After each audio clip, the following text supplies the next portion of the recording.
Hi everyone, welcome to MBA Pathshala. Hope you guys are doing well.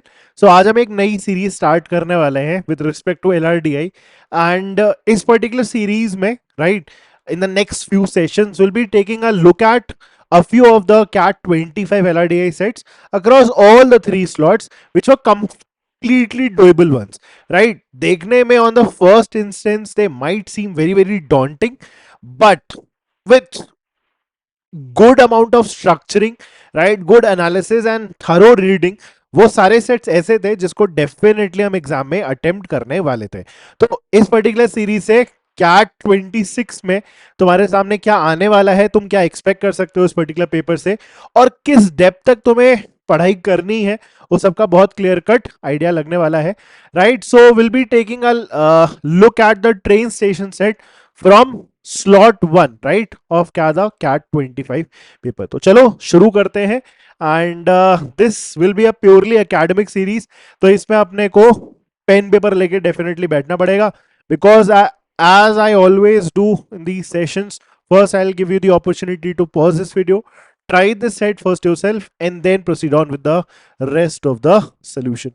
तो चलो start करते हैं। So this is the set we had.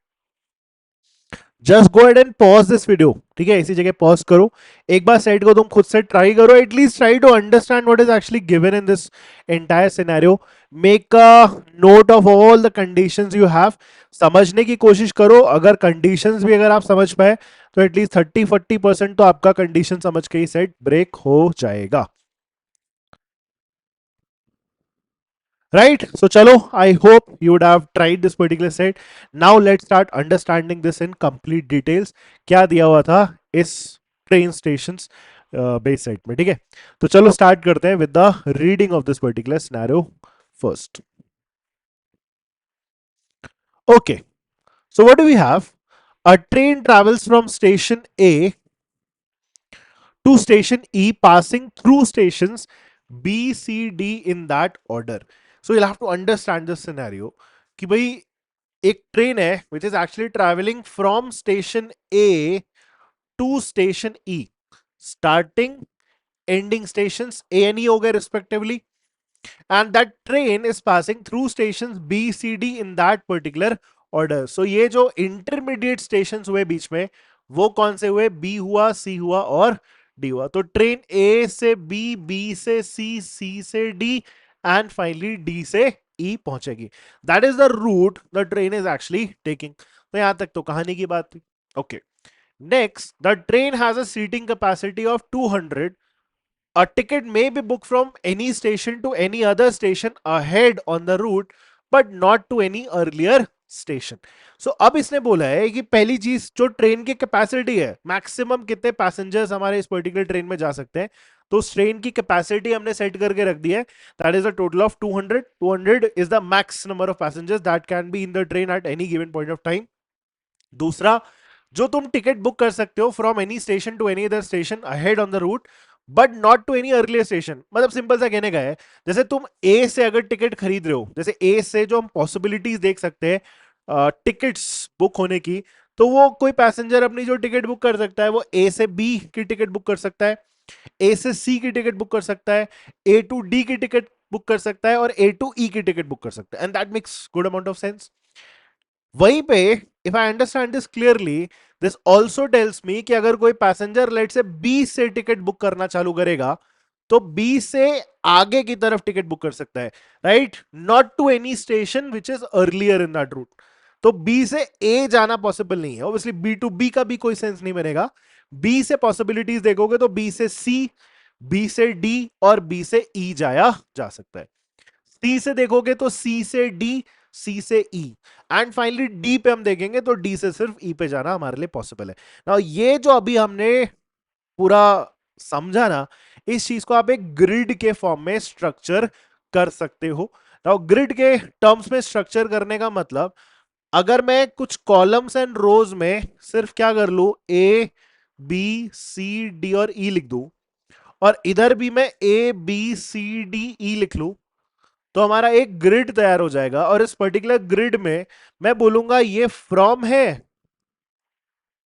और ये वाला क्या है, टू है, and then I will actually go ahead and complete this particular grid. अभी मैं आपको एक सेकंड के लिए और समझाता हूं कि इस ग्रिड से होगा क्या. तो जैसे ए से कहां जाया जा सकता है, ए से बी, ए से सी, ए से डी और ए से ई. ए से ए का कोई तो लॉजिक बनेगा नहीं, तो ए टू ए वाला जो बॉक्स है ना इसको क्रॉस कर दो. अब ये ए टू बी में हम लिखेंगे क्या, the number of passengers who book the ticket from A to B. इसमें क्या लिखेंगे, the number of passengers who book the ticket from A to C. अगले वाले में क्या लिखेंगे, the number of passengers who book the ticket from A to D. And last वाला first row में क्या लिखेंगे, the number of passengers who book the ticket from A to E. बस. एंड जब आप लेट से बी से start करोगे, तो अभी थोड़ी देर में समझाता, बिल्कुल कॉमन सेंस, कि बी से अगर कोई पैसेंजर अपनी टिकट बुक कर रहा है तो बी टू ए का तो कोई सेंस है नहीं, पीछे तो जा नहीं सकते, पीछे टिकट बुक नहीं कर सकते. बी पे स्टार्ट करके बी पे तो टिकट बुक करोगे नहीं. तो बी से क्या पॉसिबिलिटी निकल के आएगी, या तो आप बी से सी जा सकते हो, या तो बी से डी, या फिर बी से ई. सिमिलरली सी से ए, सी से बी, सी से सी, ये क्रॉस. डी से ए, डी से बी, डी से सी एंड डी से डी क्रॉस. एंड ये वाला सॉरी, तो पूरा ही क्रॉस हो जाएगा, बिकॉज ई तो हमारा एंडिंग स्टेशन है, ई से तो कोई पॉइंट बनेगा नहीं. ठीक है. ये हुआ तुम्हारा पहला डायग्राम, जो हमारे लिए काफी इंपॉर्टेंट रहने वाला है. नाउ आगे बढ़ते.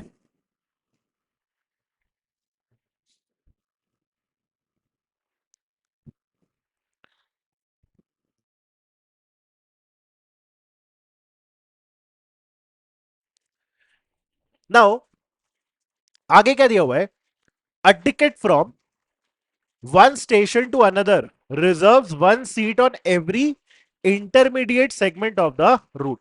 ना ये भी समझते हैं, इसने क्या बोला, a ticket from one station to another reserves one seat on every intermediate segment of the route. Example के लिए, अगर कोई पर्सन है, if you books a ticket from B to E, for example किसी ने फॉर एग्जाम्पल बी टू ई की ticket book करी, ठीक है, बी से ई की हमने टिकट बुक करी, तो that person reserves a seat in the intermediate segments. तो सेगमेंट्स क्या है, ये बी टू सी हो गया, सी टू डी हो गया, डी टू ई. मतलब अगर कोई बी टू फॉर एग्जाम्पल ई की टिकट बुक कर रहा है, तो ये जितने भी इंटरमीडिएट सेगमेंट्स है ना, उनके लिए भी उसकी टिकट बुक है. मतलब बी टू सी भी बुकड है, सी टू डी भी बुकड है, और हमारा डी टू ई भी बुकड रहेगा, because that person would obviously be travelling from B to C then C to D and D to. ये तो उसकी टिकट उन तीनों सेगमेंट्स पे क्या है, बुकड है. ठीक है. Next comes a very very important line for this set, the occupancy factor. यहीं पे जाके मैक्सिमम लोगों ने इस चीज में गलती करी, या फिर इस पॉइंट पे जाके मैक्सिमम लोगों ने छोड़ दिया. लाइक थोड़ा सा एफर्ट डालना था बस, just to understand what is actually meant by occupancy factor. और इसको समझने में कोई रॉकेट साइंस नहीं था, इसको बस आपको लाइन बाय लाइन रीड करना है, sorry, line by line read करते जाना है, and try to create a good meaning out of it. ठीक है. The occupancy factor for a segment. अब सेगमेंट तो आपको समझ में आ ही गया होगा, ये सब सेगमेंट ही तो है. ठीक है, ये सेगमेंट, ये सेगमेंट, ये segment. So the occupancy factor for a segment is the total number of seats reserved in that segment as a percentage of the seating capacity, right?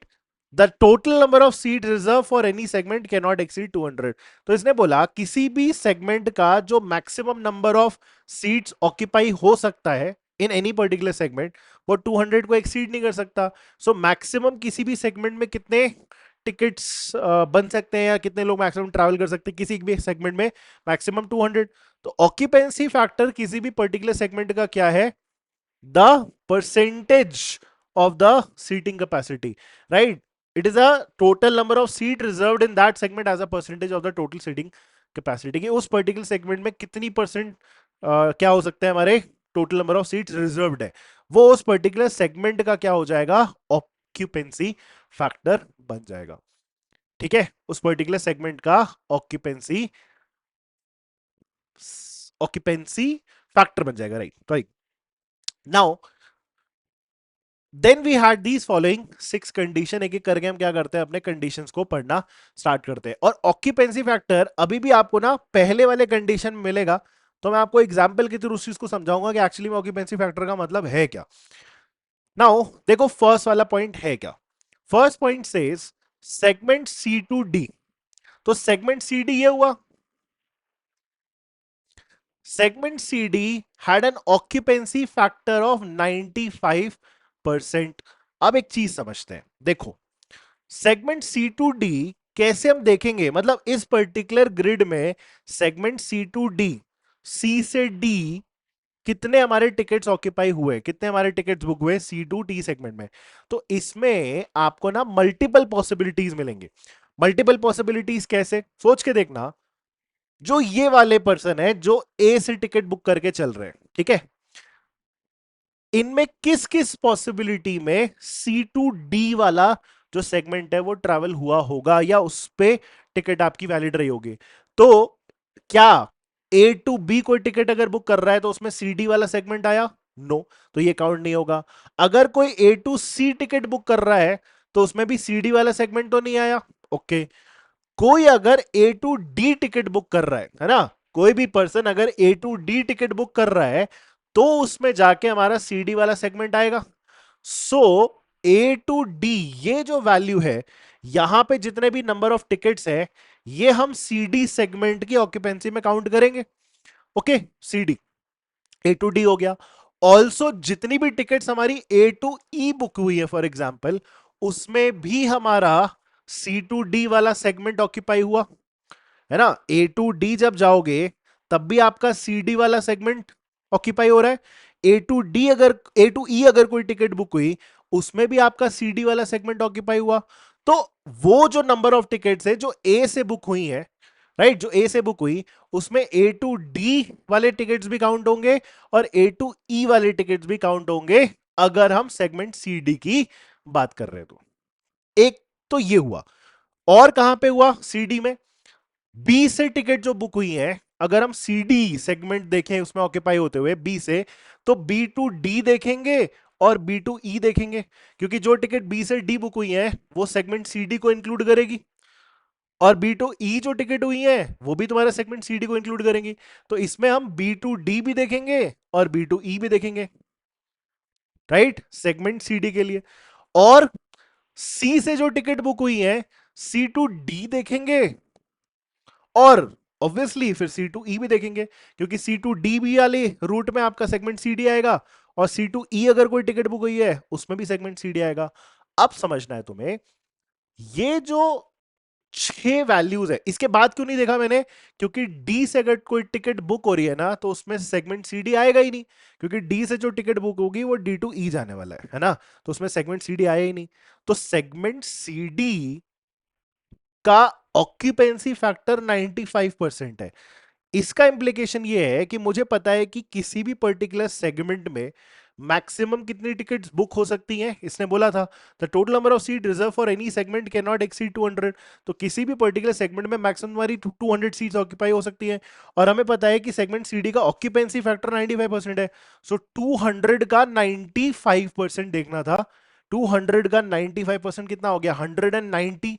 तो बेसिकली ये जो 6 वैल्यूज है ना जिनमें मैंने डबल डबल डॉट मारे हुए हैं, तो ये 6 वैल्यूज का एडिशन ही हमारा कितना है, 190। I hope this is clear. ये 6 वैल्यूज का जो हमारा एडिशन है दैट इज 190। ये हुआ ऑक्यूपेंसी फैक्टर का मीनिंग।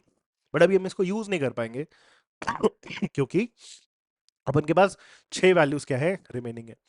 अच्छा, उसी तरीके से only segment BC had a higher occupancy factor.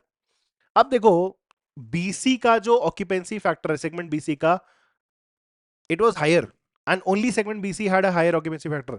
CD का ऑक्यूपेंसी फैक्टर हमारा 95% था और बीसी का ऑक्यूपेंसी फैक्टर हमारा 95% से ज्यादा था। 95% पे हमारा 190 आएगा, 190 आएगा।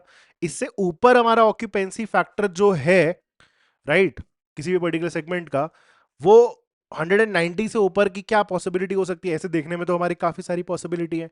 लेकिन एक लाइन है उसमें मैं तुम्हें पहले ही लेके जाना चाहूंगा, this point number 6। Point number 6 में ये लिखा हुआ है the total number of tickets book for any segment was a multiple of 10। किसी भी सेगमेंट के लिए जो total number of tickets book हुई है वो 10 का मल्टीपल है।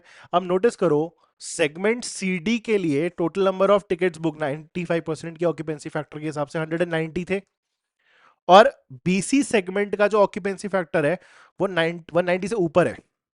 तो क्या होगा, उसको 10 का मल्टीपल भी बनना है, 190 से ऊपर भी होना है, एंड मैक्सिमम कितना हो सकता है, 200 हो सकता है, क्योंकि हर एक सेगमेंट का मैक्सिमम कैपेसिटी 200 है।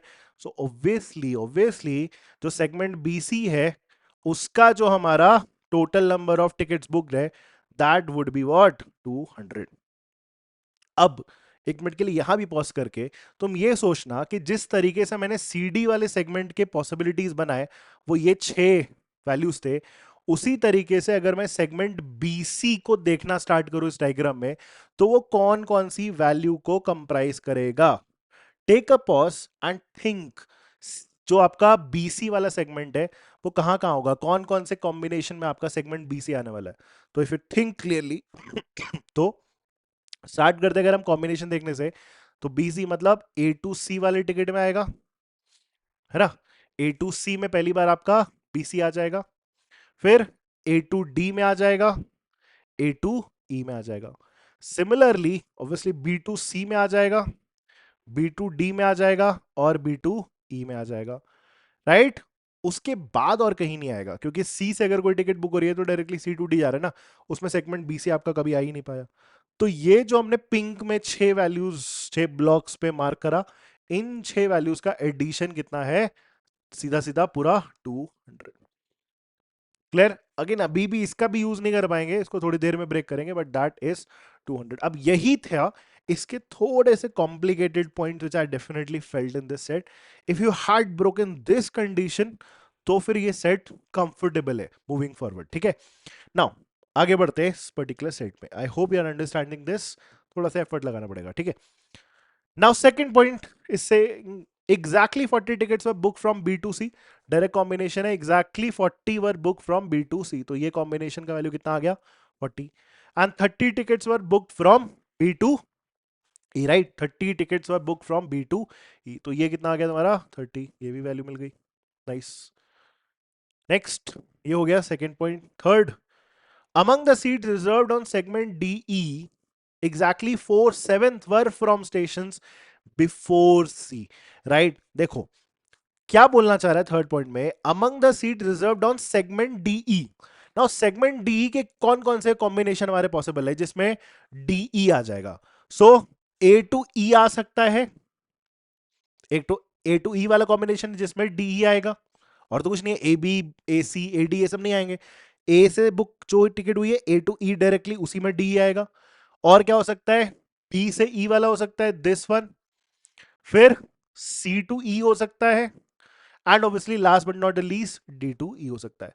तो ये चार जो हमारे वैल्यूज है इनको बोलेंगे these are the tickets which are booked for the segment D among the seat reserved on segment DE। इन चारों में से exactly 4/7 were from stations before C। ये जो चार वैल्यूज का एडिशन होगा ना, तो टोटल वैल्यू है ये चारों मिला के, इसका 4/7 वर बुक्ड बिफोर सी। तो बुक्ड बिफोर सी मतलब ए से बुक या फिर बी से बुक।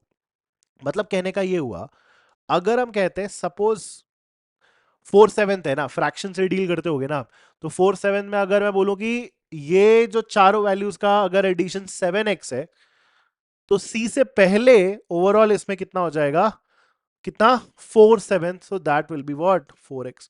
तो ऑटोमेटिकली फिर ये दोनों वैल्यू मिला के इतना हो जाएगा 3x, ऐसा कुछ रेशियोज, ठीक है। सो this will B 4x, this will B 3x and this will B 7x। एक थोड़ा सा इंपॉर्टेंट पॉइंट यहां पे ये भी समझो कि इसने बोला था ना लास्ट पॉइंट में, the number of tickets book for any segment was a multiple of 10। तो सेगमेंट डी के लिए यही चार टिकट्स बुक हुई हैं, यही चार कॉम्बिनेशन है। तो ये चार कॉम्बिनेशन का जो ओवरऑल वैल्यू है जिसको हम 7x बोल रहे हैं बाय द वे, वो 7x भी 10 का मल्टीपल होना चाहिए। 7x अगर 10 का मल्टीपल होना चाहिए तो जो ओवरऑल वैल्यू है 7x की याद रखना 7 का मल्टीपल भी होगा वो 7x, 10 का भी मल्टीपल होगा, तो ऑल इन ऑल उसको 70 का मल्टीपल होना पड़ेगा। तो ये जो 7x की ओवरऑल वैल्यू है, या तो ये तुम्हारी 70 बनेगी या तो ये तुम्हारी 120 बनेगी। It can not go higher in that. अगला 70 का मल्टीपल आप 210 आर्ग्यू कर सकते हो, बट 210 ये वाली बाउंड्री को क्रॉस कर जाएगा। किसी भी सेगमेंट पे मैक्सिमम टिकट्स कितनी बुक हो सकती है? 200।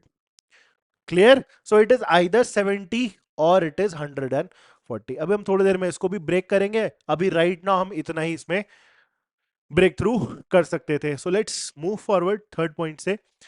फोर्थ पॉइंट से the number of tickets booked from A to C was equal to that book from A to E। तो A to C वाला जो वैल्यू है वो A to E के बराबर है। So nice, so these two values are equal and it is higher than that from B to E। B to E का combination 30 है ना, तो ये दोनों वैल्यू बराबर भी है और 30 से बड़ा भी है। So make a note of that कि ये दोनों वैल्यू आपको इक्वल भी रखनी है और 30 से बड़े भी होंगे। Now this will come in very handy in just couple of minutes. इसके आगे वाला पॉइंट पढ़ना।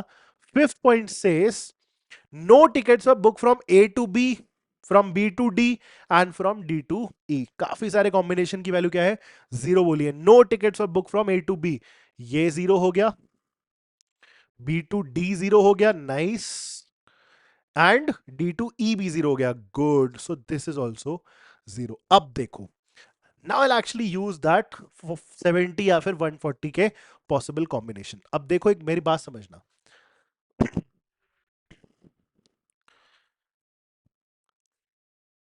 अगर ये लेट से वैल्यू 70 हुई सपोज, ठीक है, तो इसका मतलब ये 7x हमारा 70 हुआ। 7x अगर हमारा 70 हुआ, राइट, सो x की वैल्यू 10 है, एक तरीके से x की वैल्यू 10 है, तो मतलब ये 3x 30 हो जाएगा। तो इसका मतलब यहां पे क्या आ जाएगा? 30 आ जाएगा। यहां पे क्या आ जाएगा? 30। एंड एक्स की वैल्यू 10 है, तो ये पूरा कितना हो जाएगा? 40। तो ये 30 है, तो ये कितना आ जाएगा तुम्हारा? 10। Now this is what it said precisely in the fourth point. वो कॉन्ट्रडिक्ट हो रहा है, क्योंकि फोर्थ पॉइंट स्पेसिफिकली एक पार्ट ये बोल रहा था the number of ticket book from A to C was equal to that book from A to E। ये दोनों वैल्यू बराबर थी and it was higher than that from B to E। 30 से बड़ा होना चाहिए था, बट यहाँ तो 10 आ गया। और ये प्रॉब्लम पता है क्यों आई है? बिकॉज ऑफ दैट अजम्पशन कि आपने यहाँ पे क्या लिया है? 77x 70 नहीं हो सकता। तो 7x अगर हमारा 70 नहीं हो सकता, लेट्स अनडू दैट। तो इसका मतलब फिर क्या है कि ये 7x की वैल्यू फिर क्या है तुम्हारी? 140।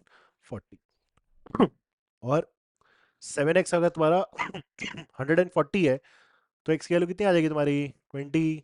Now way done, because x की वैल्यू अगर 20 आई तो 20 इंटू 3 60 हो जाएगा। तो ये दोनों वैल्यू मिला के 60, ये जीरो है, ऑटोमेटिकली ये तो 60 है। Now this should be higher than that 60, और आएगा क्योंकि x की वैल्यू तुम्हारी 20 है, तो 4 इंटू 20 80 हो जाएगा, right? My bad, my bad, sorry. 7x हमारा 140 हुआ, तो x की वैल्यू मेरे 20, ये 60 हुआ, एंड सॉरी, इससे हायर होना था ना, हाँ ठीक है, ठीक है, 60 हुआ, और 4x कितना हुआ? 8 80, 80 माइनस 30, दिस वुड बी 50। ठीक है, तो पिछले वाले केस में आप प्रॉब्लम आ रहा था because this number was less than this number. अब की बार ये सेटिस्फाइड है because this 50 is actually greater than 30। ये 50 आया और हमें पता है ए टू सी और ए टू ई दोनों कॉम्बिनेशन बराबर है, सो दिस वुड ऑल्सो बी 50। अब ऑलमोस्ट आपका सेट डन है। पता है क्यों? वो स्टार्टिंग का कंडीशन याद करो, जो फर्स्ट वाला एक मेन कंडीशन हमने ब्रेक करा था, जिसमें ऑक्यूपेंसी फैक्टर हमारा सीडी पे 190 बनाया था ना, 95% से। तो ये जितने भी पर्पल वाले वैल्यूज थे, इनका एडिशन 200 बनना था। इससे नोटिस करो सिर्फ यही वाली वैल्यू मिसिंग है। तो 50 50 एंड 40 एंड 30 कितना है करेंटली हमारे पास? 170। So this would be a 30। Then ये 190 कौन सा था? ये छह वैल्यूज का एडिशन हमारा 190 बनना था। इसमें से करेंटली हमारे पास कितना है? 50 30 80, 80 और 80 और 90, है ना? 110, 110 and 60, right? So this would B 200। एक बार क्रॉस चेक कर लेते हैं। 50 50 130 130 एंड 70, 200 ये हो गया, और इसको मेरा बनना था 190। सो इसमें हमारे पास ये 60, 30, 90, 90 और 71, 60। 160 के बाद हमें बनाना कितना है, 190। So this would be a 30, right?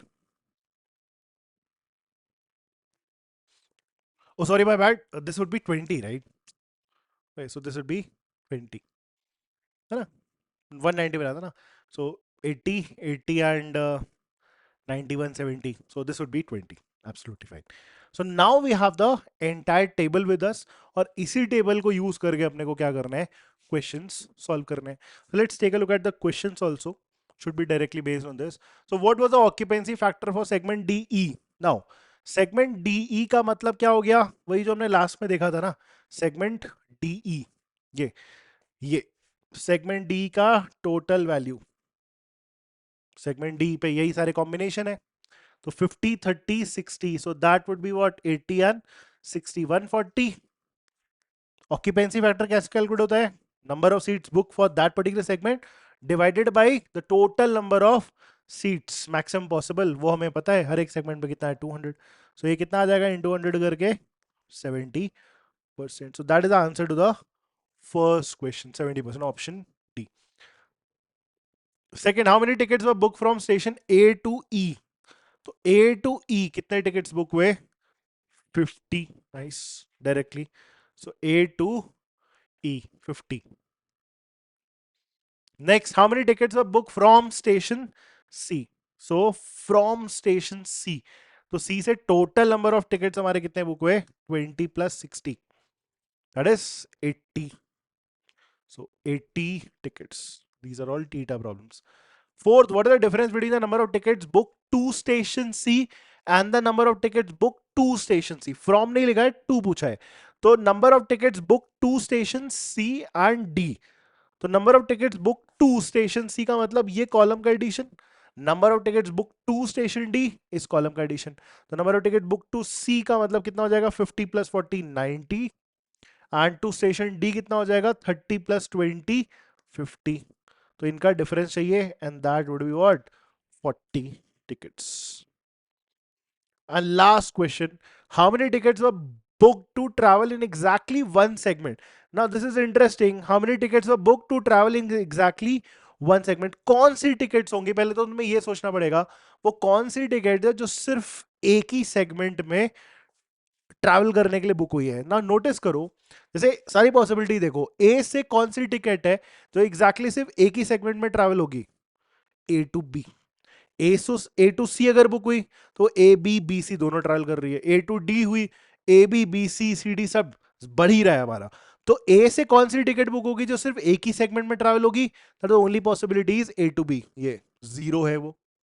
अगला बी से कौन सी टिकट बुक होगी जो सिर्फ एक ही सेगमेंट में ट्रैवल होगी, that has to be B to C. बस बी टू डी में तो दो सेगमेंट आ जाएगा, B C C D. B to E में तीन सेगमेंट आ जाएगा, B C C D and D. So only one segment, that is B to C. Same pattern से डायगनली आना है. सी से कौन सी टिकट बुक होगी जो सिर्फ एक सेगमेंट ट्रैवल करेगी, सी टू डी. एंड डी से कौन सी टिकट बुक होगी जो सिर्फ एक सेगमेंट ट्रैवल करेगी, डी टू ई. वो तो जीरो है, तो ये डायगनल का एडिशन चाहिए था, that would be 40 plus 20. 40 plus 20 will give you how many value, 60. So 60 is the answers to this particular problem. I hope ये चीज समझ में आया. नाउ इस चीज, इस पर्टिकुलर सेट में ना सबसे इंपॉर्टेंट चीज पता है तो क्या है समझने की. This set involve a lot of reading clearly. Occupancy factor for any particular segment, it was a bit confusing, but वही इसका सबसे मेन कैच है. बिकॉज इसमें अगर नोटिस करो इस पर्टिकुलर सेट में, तो हमने कोई बहुत ज्यादा कठिन कैलकुलेशंस वगैरह करी ही नहीं है. हमने ये ग्रिड बनाया, वी हैड एन अंडरस्टैंडिंग ये ऑक्यूपेंसी फैक्टर का मतलब यहाँ पे क्या डिस्क्राइब्ड है, बस वो मीनिंग उठा के बाकी कंडीशंस उठानी है जो सपोर्टिंग कंडीशंस है, and we are pretty much good to go. जो एक लॉजिकल एंगल था वो ये था कि ये चीज को 4:3 के रेशो में लिखना है, और ये जो वैल्यू है ये बिकॉज 7 का मल्टीपल होना है, साथ ही साथ 10 का मल्टीपल भी होना है. तो इसमें ये लास्ट वाली पॉइंट को हमने यूज करा, जिससे वो 70 और 140 की पॉसिबिलिटी थी. कौन सा उसमें से पॉसिबिलिटी आएगा वो हमें वो कंडीशन बता रहा था कि यहाँ जो भी वैल्यू आना चाहिए वो इस नंबर से बड़ा होना चाहिए। तो अगर 70 रख रहे थे तो ये वाला वैल्यू इससे छोटा जा रहा था, वो सिर्फ 10 आ जा रहा था। And that is why we took what 140। An amazing set, definitely एक करने लायक सेट में से था। Maybe not the first set, maybe not the first set, but definitely paper में ये सेट करा जा सकता था। And I will tell you हम लॉजिकल डीआई वाले चैप्टर में एग्जैक्टली ऐसा ही सेट करते हैं, जिसमें जिसमें हम एक फेयर कैलकुलेशन का सिनेरियो देखते हैं, राइट। सो ऐसा था कि बहुत सारे स्टूडेंट्स ने इस सेम सेट को कर रखा था, if you can recall that. कोई पुराना एमबीए पाठशाला का अगर स्टूडेंट होगा, वो भी अगर ये वीडियो देख रहा होगा, तो डेफिनेटली बताना, हमने ट्रेन फेयर का सेट लॉजिकल डीआई में कवर कर रखा है, वैसा ही सेम स्ट्रक्चरिंग बनाना है। तो बहुत बार बोलते हैं ना कि कहाँ से हम ये सोचते हैं कि इसमें ग्रिड बनना है, हम सब कुछ क्लास में ही सोचते हैं ऐसा, ठीक है। और क्लास में हमने ऐसे सेम सेट डेफिनेटली कर रखे हैं। वहां पे हम फेयर कैलकुलेशन करते थे, यहाँ पे एक नया एंगल जोड़ दिया था बस, ऑक्यूपेंसी फैक्टर। उसके अलावा इस सेट में डेफिनेटली और कोई बहुत मेजर चैलेंजेस एज सच नहीं थे, right. So I hope you understood this particular set. बताना कमेंट्स में तुम्हें समझ में आया है, नहीं समझ में आया, and whether you found this set bit doable और not, right. Before I end this video, CAT 26 का जो सेकंड हमारा फाउंडेशन बैच है वो स्टार्ट होने वाला है 27 जनवरी, दैट इज टुडे। सो आज ही से ये बैच स्टार्ट भी हो रहा है। You can enrol for this particular batch. इस पर्टिकुलर बैच में तुम्हारे फंडामेंटल्स पे हम काम कराएंगे, अलग अलग एरियाज में अलग अलग फंडामेंटल पार्ट्स पे हम डील करेंगे, राइट। एंड इसमें सारे सब्जेक्ट्स की आपकी क्लासेस होंगी, क्वांट की भी, वीआरसी की भी एंड एलआरडी की भी। फंडामेंटल सेशंस ही है हमारे, इसमें कोई कोर्स कॉन्सेप्ट्स अगर हम कवर नहीं करने वाले हैं। सो अगर तुम्हें लगता है तुम्हारा फाउंडेशन वाला पार्ट पे थोड़ा एक काम करने की जरूरत है, so you can definitely enrol in this particular batch. You will also have a good amount of idea how MBA पाठशाला फैकल्टीज आर, राइट। उनसे पढ़ के देखो उनका पढ़ाया हुआ समझ में आ रहा है कि नहीं आ रहा। So this is a good platform just to have a test of the waters, right. And जो हमारा नेक्स्ट बैच स्टार्ट हो रहा है, that is mission I M batch. So this will be live from the 9th of February, right, starting of 9th of February. So you can also check out this particular batch. ये batch already live है, expert faculty का pool आपको पढ़ाएगा। इस batch की सारी details तुम्हें screen पे भी दिख रही होगी, राइट। करेंटली हमारा एक डिस्काउंट चल रहा है, that will be valid till the 31st of January। 25% discount है, you can go ahead and avail this particular discount, right। So I hope you understood this particular set, I hope you understood this, समझ में आया। Just put a like on this particular video, share with your friends. फिर हम next session में दूसरे set के साथ मिलेंगे, again a set from CAT 25 फ्रॉम one of these slots, and we'll understand how to tackle these kind of sets, right। So I hope you understood this. Thank you guys, have a great day, bye।